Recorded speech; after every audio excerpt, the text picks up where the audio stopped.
Hi guys, budget crossing ఇది ఒక US వాళ్ళది 2022లో రిలీజ్ అయింది. ఇప్పుడైతే తెలుగులో డబ్ చేసి రిలీజ్ చేశారు. ఇది ఒక యాక్షన్ అండ్ అడ్వెంచరస్ అంటే చాలా డ్రామాగా నడుస్తూ ఉంటుంది. ముందే చెప్పేస్తున్నా, ఈ సినిమా అసలు బాగలేదు, ఎవరికి నచ్చదు కూడా. నాకైతే పర్సనల్గా అసలు నచ్చలేదు. ఇంకా మీరు సినిమా చూస్తుంటే మీకు ఎలా అనిపించింది కామెంట్ చేయండి. అసలు బేసిక్ ప్లాట్ ఏంటి, సినిమా ఎలా ఉంది సింపుల్గా చెప్తా.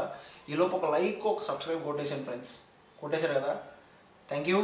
ఇంకా బేసిక్ ప్లాట్ ఏంటంటే, హీరో ఒక అడ్వెంచరస్ చేయడం కోసం ఒక ప్రపంచాన్ని తను అనుకున్న ఒక డ్రీమ్ను నెరవేర్చుకోవడం కోసం ఒక ముగ్గురితో కలిసి ఒక హంటింగ్కి అయితే వెళ్తారనమాట. నలుగురు కలిసి మొత్తం ఆ హంటింగ్కి వెళ్ళి, హంటింగ్ అంటే ఒక బఫేలోస్ని హంటింగ్ చేయడానికి వెళ్తారు.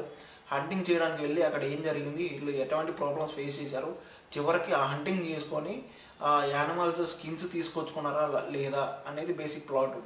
ఇంకా సినిమా ఎలా ఉంది ఏంటి అని మాట్లాడాలంటే, స్టార్టింగ్ నుంచి ఎండింగ్ వరకు కూడా మొత్తం ఒక జర్నీ లాగా నడుస్తూ ఉంటుంది.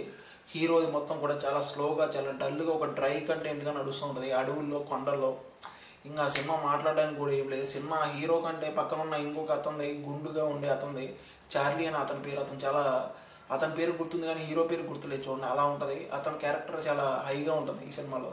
ఇంకా సినిమా చాలా స్లోగానే ఉంటుంది. ఇంకా తెలుగు డబ్బింగ్ కానీ ఇలా ఓవరాల్ పర్ఫార్మెన్స్ కానీ అంతా ఓకే ఉంది. కాకపోతే ఓన్లీ ఒక హై పాయింట్ ఏంటంటే అడ్వెంచరస్ చాలా బాగుంటుంది. అంటే సినిమాటోగ్రఫీ చాలా బాగా అనిపించింది. అంటే ఆ కొండల్లో మంచు ప్రదేశాలు కానీ, ఆ అడవులు కానీ, వీళ్ళ హంటింగ్ చేసే విధానం కానీ, అవి మాత్రం తప్ప ఇంక మిగతా ఫ్లాట్ మొత్తం చాలా స్లోగానే నడుస్తూ ఉంటుంది. చెప్పాలంటే 1 hour 47 minutes సంథింగ్ ఉంటుంది ఫ్రెండ్స్. చెప్పాలంటే మ్యాక్సిమం చాలా స్లోగానే ఉంటుంది. ఇంక ఈ సినిమాని మీరు ఆల్రెడీ చూసుంటే మీకు ఎలా అనిపించింది చెప్పండి. ఈ సినిమాకి ఓవరాల్గా నా రేటింగ్ అయితే ఇక్కడ ఇస్తున్నాను, చూసేయండి. ఇలాంటి జెన్యూన్ మూవీ రివ్యూస్ అని మన ఛానల్లో వస్తూ ఉంటాయి. ఒక లైక్ ఒక సబ్స్క్రైబ్ కొట్టి కొంచెం సపోర్ట్ చేసేయండి ఫ్రెండ్స్, ఓకేనా? Thank you.